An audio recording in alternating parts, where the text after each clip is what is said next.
Well, here we are traveling down historical Route 66. No telling the thousands of people that might have traveled through here. Quite an interesting bridge. We're standing on the east side. This property is 320 acres. Here's the gate that we're going to go through. You can see just a little dirt two-track road going into the property. It's May 14th, 2010. It's just rolling grassland out here. We've just traveled through the center of the property. On the east side, the property is bordered by federal land. And then on the north side, we have the Petrified Forest. And on the west side, we have the Petrified Forest. And then on the south side, we have I-40. But as we come to the back of the property, towards the Petrified Forest, we see an old corral. There's that old corral, nice corral. The property is entirely fenced, so one could put almost anything out here with a little water. Horses would do well, cattle would do good, of course. We are dropping into the Badlands. We've gone from the grassland, all of a sudden here we are dropping now towards the back of the property into this huge valley. And here we're starting to see the first sign of some petrified wood. Here's a beautiful long log, I'd say 30 feet long, that has been exposed. And in the distance you can see the hills and the gullies that have been washed out through time. This is some of the Chinle Formation. They say it's about 180 million years old. Very diverse country. Here's another glimpse of these Badlands. Down here in this one ravine, we have an old, looks like a Model T Ford. Still has the words Ford on the running board. If you'd like to know what the history of this would be, how in the world this thing got there.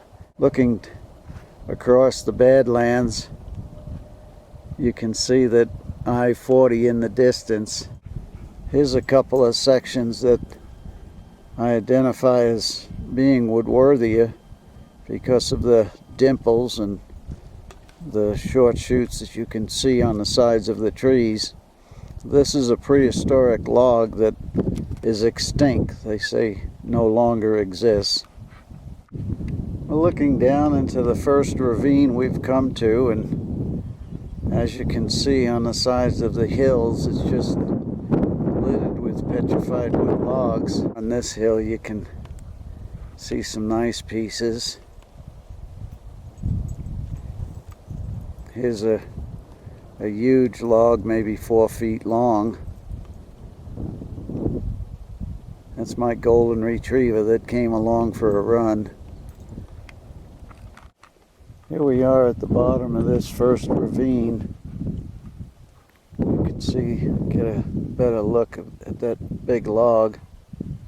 Moving up that little draw, you can see a number of sections of trees that are washing out of the ground. Can get a better look at that. Real pretty petrified wood. Just some beautiful pieces of petrified wood here.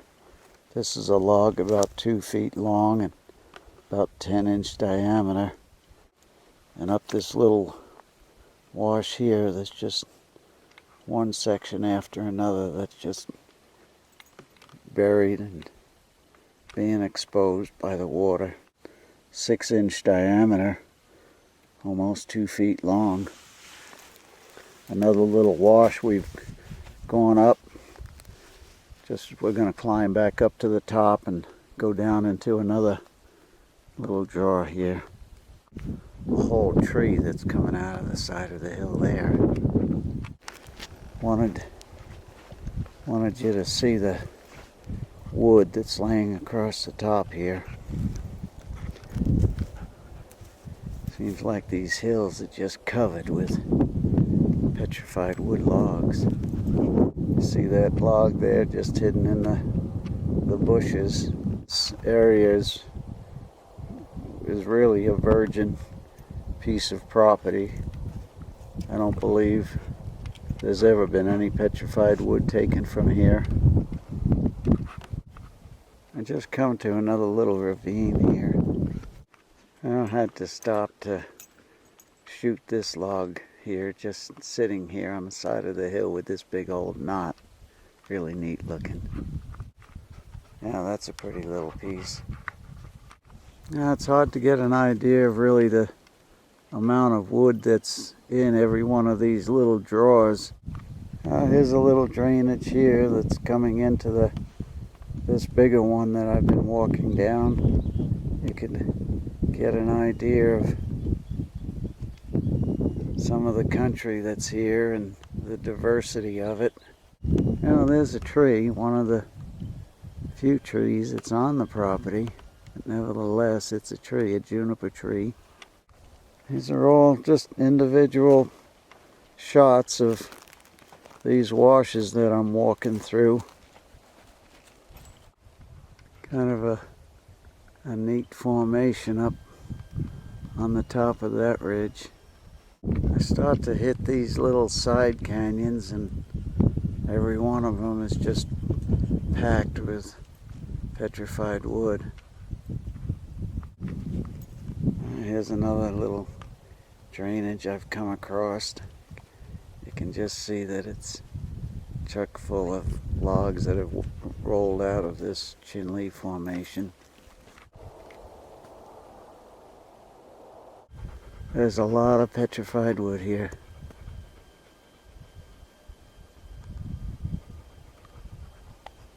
You can see how this ground is kind of transitional area right there, where the top overburden has disappeared, and underneath is this Chinle formation, which has all the petrified wood in it. Just a huge area here of petrified wood that seems to be scattered everywhere.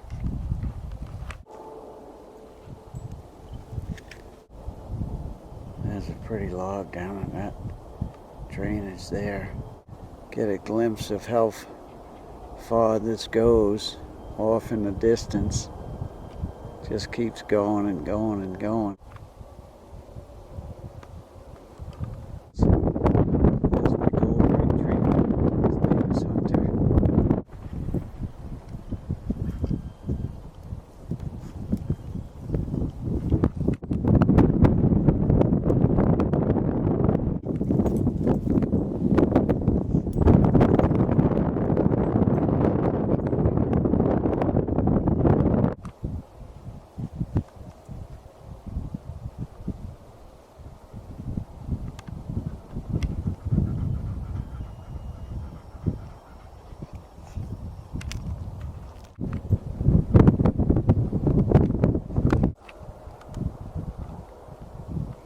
Now there's a pottery shard laying down here, and all this wood.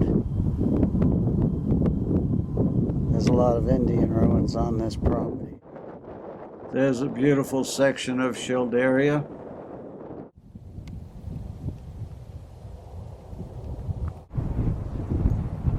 You can see the Petrified Forest fence in the background. There's a couple other pieces of that woodwork here.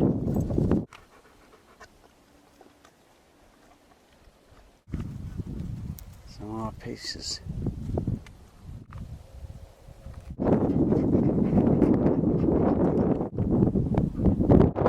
Just ravine after ravine.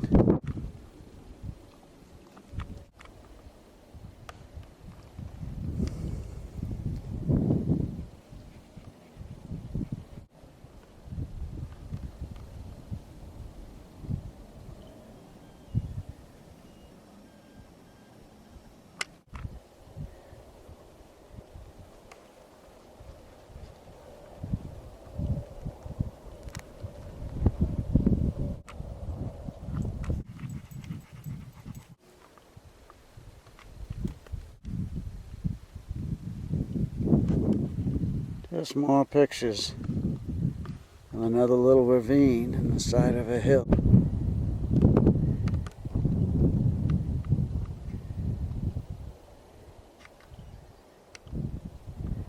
Now we're up on top of this little mesa here. I don't know if I've ever seen this area before. I haven't spent a lot of time out here, but just an incredible amount of wood here.